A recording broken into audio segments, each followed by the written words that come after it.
এই মাছগুলো কিন্তু কোনো চাষের মাছ না, এইগুলা সামুদ্রিক মাছ। আর এই মাছগুলো কিন্তু খাইতে অনেক ভালো লাগে। আসসালামু আলাইকুম, বিসমিল্লাহির রহমানির রহিম। আশা করি আমার এই ভিডিওটা যে যেখান থেকেই দেখতেছেন আল্লাহ রহমতে ভালোই আছেন, আর মইও আলহামদুলিল্লাহ ভালোই আছি। আজকে এই মাছ ভুনা করমু, তো পাশাপাশি মনে পড়লো যে আমি যখনই মাছ রান্না করতে যাই তখনই মনে পড়ে যে আমার মা এত পরিমাণে মাছ ধুইতো। যে কোনো মাছই হোক না কেন তার খুব সুন্দর করে পরিষ্কার করে ধুইতে হইবে। আর এত পরিমাণে ধুইতো আমি মাঝে মধ্যে বিরক্ত হয়ে যাইতাম। এখন আমি ভাবি যে আমার মা একটু খুঁতখুঁতে টাইপের, মানে খুঁতখুঁতে টাইপের বলতে যেমন তার যেটা ভালো লাগবে সেইটা খাইবে, যেটা ভালো লাগবে না সেইটা খাইবে না। আর সবচেয়ে মেইন কথা কি যে সাগরের বা চাষের ছাড়া যে মাছগুলো থাকে সেগুলো কিন্তু আসলেই একটু মজার হয়। যেমন ছোট মাছের চচ্চড়ি কিংবা এই যে এই ধরনের টাইপের যে মাছগুলো, এগুলো কিন্তু সামুদ্রিক মাছ। আর এগুলো কিন্তু চাষের না। চাষের মাছগুলো কিন্তু কম বেশি দেখা যায় সবাই আমরা খাই, কিন্তু তার ভিতরে কিছু কিছু মানুষ কিন্তু পছন্দ করে না এবং তারা কিন্তু খায়ও না। তার ভিতরে আমার মা একজন, কারণ তার চাষের মাছ দিলে তার কাছে ভালো লাগে না, সে খাইতেও চায় না। মাঝে মধ্যে যদি একটু আড্ডু মন চায় তাহলে মাঝে মধ্যে যদি 2-1 দিন খায়, কিন্তু তাও জোরপূর্বক, এমনি না। যাই হোক, তো আজকে ভীষণ মায়ের কথা মনে পড়তেছে, কারণ এই মাছগুলা আমার মাও অনেক পছন্দ করতো। আর সবচেয়ে মায়ের পছন্দের মাছ হয়েছে চিংড়ি মাছ, ইলিশ মাছ, শোল মাছ, আর এই যে চাষের মাছ ছাড়া। আর যদি ছোট মাছ চচ্চড়ি হয় তাহলে সে একটু খায় এবং তার কাছে ভালো লাগে। যাই হোক, মাঝে মধ্যে আগে যখন আমার কাছে ছিল তখন দেখা যায় আমি সবসময় চেষ্টা করছি যে মায়ের পছন্দনীয় খাবারটা রান্না করার জন্য।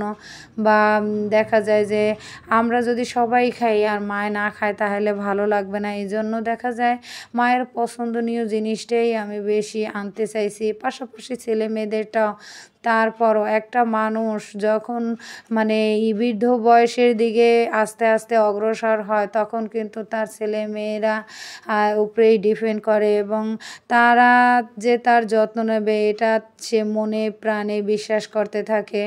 আমাদের মানে এখন যে মানে পরিস্থিতি দেখা যায় মধ্যবিত্ত ঘরের ফ্যামিলির ছেলেমেয়েরাই কিন্তু মা বাবার প্রতি আদর যত্ন ভালোবাসা বেশি থাকে। এখন হয়তো অনেক শিক্ষিত মানুষ বলতে পারেন যে শিক্ষিত মানুষ বা অনেক প্রভাবশালীর মধ্যে কি থাকে না, তবে না, অনেক প্রভাবশালীর মধ্যে কিছু কিছু মানুষ থাকে, কিন্তু যে একেবারে যে সবাই সেরকম আমি বলবো না। কারণ উচ্চশিক্ষায় শিক্ষিত হইলে তাদের চোখ উপরে উঠে যায়, তারা সব সময় ভালো জিনিসটা, ভালো জায়গাটা, ভালো মানে সবসময় চিন্তা করে। কিন্তু অতীতে যে তার জন্য কত কষ্ট করছে বা কত কিছু মানে তার এই জায়গাটা আনতে হইলে যে কত কষ্ট করতে হয়েছে তার মা বাবাকে, সেটা হয়তো অনায়াসে অনেকেই ভুলে যায়।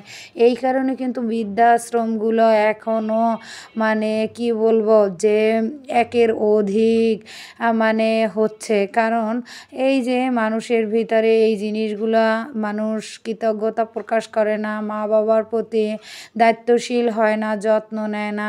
তবে আমার কথা হয়েছে যে ছেলে মেয়েদের এত কষ্ট করিয়া সুশিক্ষায় শিক্ষিত করিয়া তারপর যদি তারা এই মা বাবার এই ভুলে যায়, তাদের প্রতি যত্ন না নেয়, তাহলে এত শিক্ষিত কইরা লাভ কি?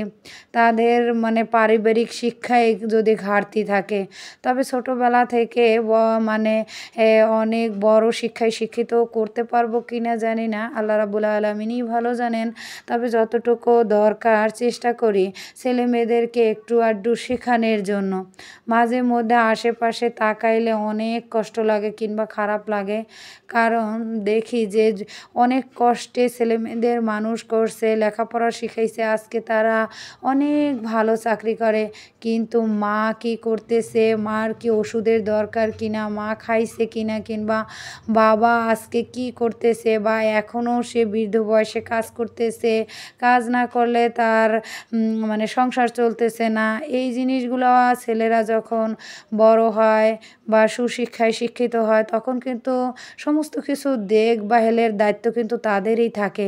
কিন্তু একটা পর্যায়ে যখন দেখা যায় যে তারা এগুলো থেকে মুখ ফিরিয়ে নেয়, তখন আসলে কিছু করার থাকে না। কারণ বুঝেও যদি কেউ না বোঝার ভান ধরে, সেক্ষেত্রে আর কিছু বলার নাই।